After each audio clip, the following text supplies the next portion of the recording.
प्रत्येक महिलेने आपल्या घरात दर गुरुवारी उंबऱ्यावर हळदीचं लेपन करावं, तुळशीला कच्चं दूध अर्पण करावं. भगवान विष्णूंची सेवा तर आपल्याला करायचीच आहे, त्याच्याचबरोबर आपल्या गुरूंची सेवाही करणं तेवढंच महत्त्वाचं आहे. दर गुरुवारी स्वामीचरित्र सारामृताचा संपूर्ण पाठ आवर्जून करावा.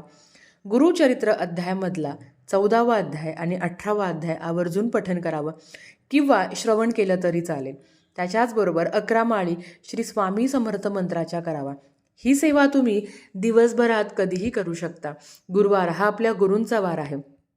रोज संसारिक आयुष्यातल्या जबाबदारींमुळे आपल्याला सगळ्या सेवा करणं शक्य होत नाही, पण गुरुवारी थोडं थोडं का होईना महाराजांची दिवसभरात जास्तीत जास्त सेवा करावी.